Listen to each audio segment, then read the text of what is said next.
welcome back! Hopefully nothing bad happens again. Okay. Anyway, just to make sure, I'm going to set this deck on default, so that way it doesn't show I had any inactivity. So now we go into Nekroz Mirror, because I pretty much just explained the combo with Kaleidoscope, Bryanak, Herald, and Unicorn in the part 2. Anyway, now for Mirror, what Mirror does is you can tribute monsters and or banish necro monsters from your graveyard or your hand to basically ritual summon any of these guys, but you must have the required materials in order to do it, and it must have the required level. You cannot over level with your ritual summon, for if you do, you're basically cheating and BSing people. And all the mirrors or Nekroz rituals have the same effect. You have no monsters on the field, you banish the spell and a monster to get a free ritual spell. Okay, now what Nekroz Cycle do, it's pretty much the monster reborn for your deck. Now, say if you had Bryanak, which is a level 6, and Unicorn, which is a level 4, you would want to sacrifice, excuse me, from your hand to bring back Decisive Armor if it's in your graveyard. So you can ritual summon monsters from your graveyard as long as you have cards in your hand to tribute to bring them back out to the field. So that's actually not bad, but I actually have no downfalls or complaints to this card. Now, and it actually applies, all 3 of these mirrors have the same effect, or Nekroz spells. Where you banish this card and a Nekroz monster, you get a free spell card from your deck that says Nekroz in its name. Okay, the last or other searcher you want to look for is Preparation of Rites, and this runs 3. And what it does is you can add up to 1 level 7 lower ritual monster from your deck to your hand, then you can add 1 ritual spell card from your graveyard to your hand.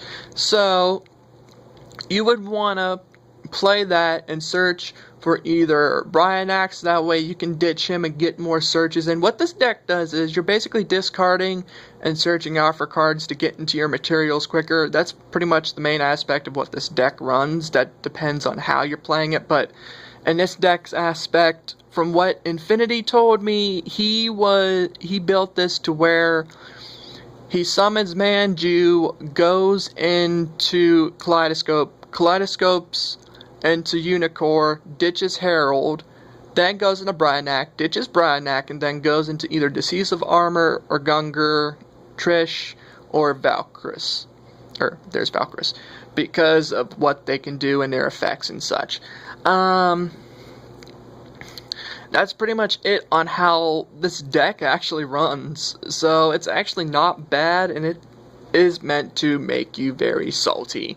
So I think I've pretty much explained the combos in the last 2 videos, but this deck is also meant to take out another Nekroz deck if you're mirror matching in like a single or ranked double match, 2 out of 3. So you basically want to run like 3 MSTs just in case if they decide to have any traps, and if they're just like noobs to the deck. I'm sorry I called you people noobs if you do use traps to this deck.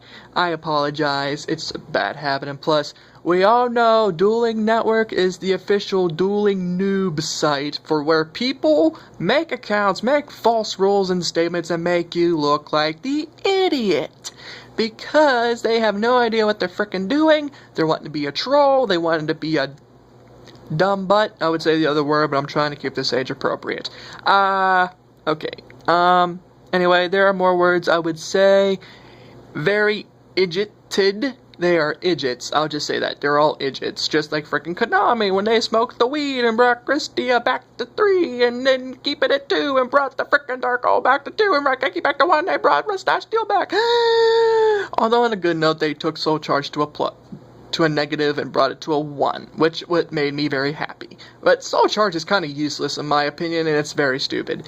And also you have Dark Hole. It's basically a nuke, blows up the whole field. Raigeki, it's a nuke for your opponent. Snatch Steal, you steal an opponent's monster, and they gain life points during every part of your standby phase. So, and also, I am going to work on this extra deck, and plus, I have no idea what... Oh, wait, never mind. Exabeetle's level 6. I thought it was a freaking level 5 at one point. Okay, I feel stupid now. Although, I debate why he even has Star Eater and a Shooting and Quasar Dragon, because none of these cards runs frickin' 11 and 12 monsters. So, yeah, I guess I'm gonna have to talk to... Oh, okay.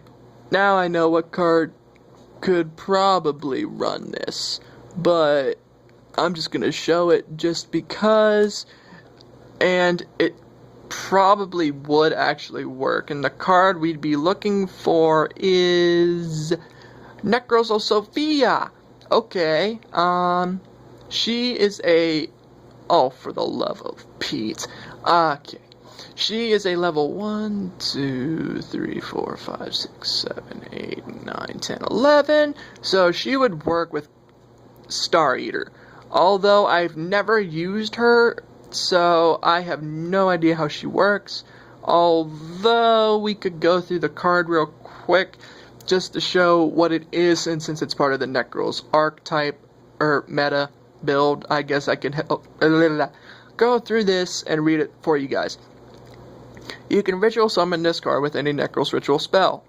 Go figure. Must be ritual summoned from your hand by using 3 monsters. Oh man, that sounds like a pretty rough card to get out there unless you know what you're doing. 3 different types. Oh boy. Now I see why he doesn't run this. It's a bit complex to get out. And cannot be special summoned by other ways. During either player's main phase, 1, you can discard both this card and 1 Nekroz spell card or discard 1...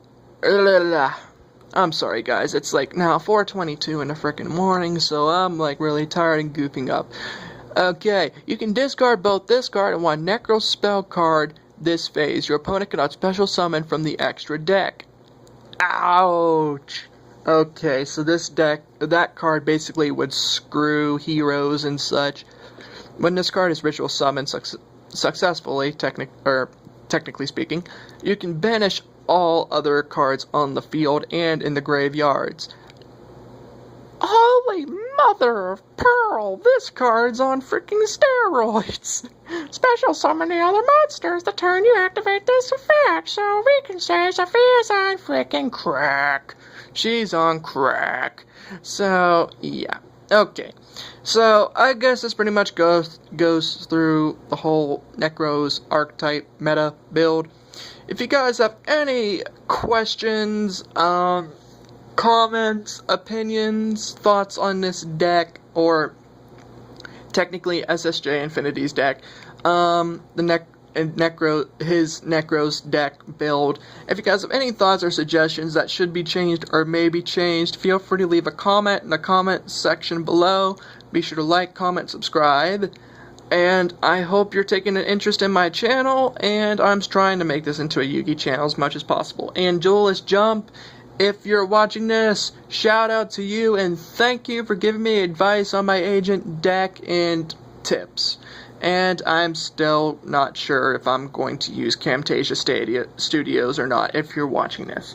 Okay, so... yeah, shout out to SSJ Infinity and to Duelist Jump off of Facebook. So, yeah, I'm gonna go to bed before I get a freaking migraine.